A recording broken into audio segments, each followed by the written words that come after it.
नमस्कार।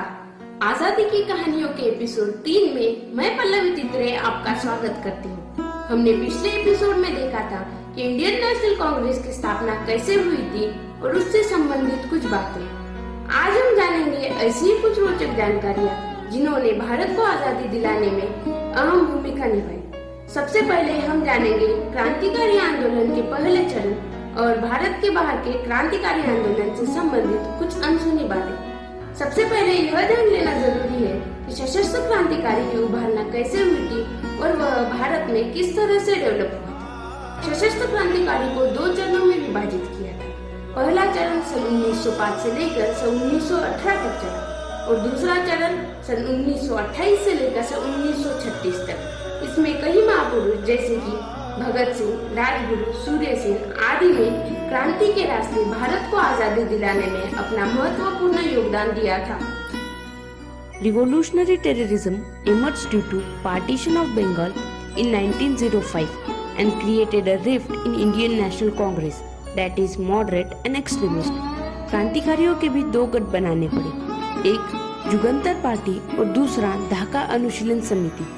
ये दोनों गठ अपने गतिविधियों को गुप्त तरीके से चलाते थे और इसीलिए वे उन्हीं गतिविधियों को सांकेतिक भाषा के माध्यम से भी चलाने लगे। जैसे कि मैंने बताया, सशस्त्र क्रांतिकारी को 2 चरणों में विभाजित किया है, तो हम जानेंगे पहले चरण के बारे में।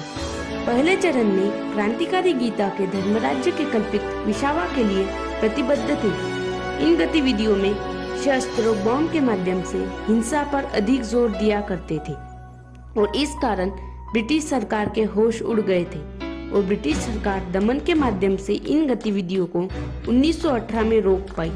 सन 1919 से लेकर सन 1921 तक कई सिलसिले घटनाएं होती रही और कई क्रांतिकारियों की धरपकड़ भी होती रही। जेल से छूटने के बाद कई क्रांतिकारी बिखर गए और अन्य पॉलिटिकल पार्टीज में सम्मिलित हो गए। आगे जुगंतर पार्टी और अनुशीलन समिति संगठित होकर काम करने लगी, पर अधिक सफलता न मिल पाई। 10 साल के विराम के पश्चात युवा क्रांतिकारियों ने एक नए गठ नव हिंसा पार्टी के रूप में संगठन का कार्य शुरू किया और यहीं से सशस्त्र क्रांतिकारियों के दूसरे चरण का आगाज हुआ। इसमें बंगाल के गवर्नर सर जैक्सन और सर जॉन एंडरसन पर हिंसा हमले हुए। इन्हीं क्रांतिकारियों के गठ ने भगत सिंह, राजगुरु और सुखदेव के नेतृत्व में लाहौर असेंबली में बम धमाके करवाए। इन्हें गिरफ्तारी हुई और आगे उन्हें फांसी के इस सजा के बाद भारतीयों का खून खोलने लगा और अंग्रेजों के प्रति विरोध गतिमान हो गया। क्रांति की ये लहर भारत तक ही सीमित नहीं रही, इसके अंगारे विदेश में श्यामजी कृष्ण वर्मा जैसे क्रांतिकारियों को दगदगाती हुई रखी।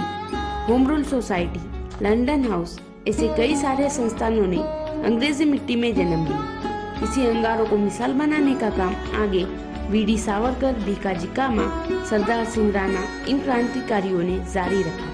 गद्दार पार्टी जैसी संगठनाएं विदेश में भारत के आजादी के मांग को बुलंद करने में जुटी रही और ब्रिटिश सरकार के खिलाफ वहां के अखबारों में आवाज उठाती रही। Indian socialist, free Hindustan, गद्दर, Hindustan गद्दर इन अखबारों के माध्यम से जुल्मी अंग्रेजी सत्ता को चुनौती देने का काम भी करती रही।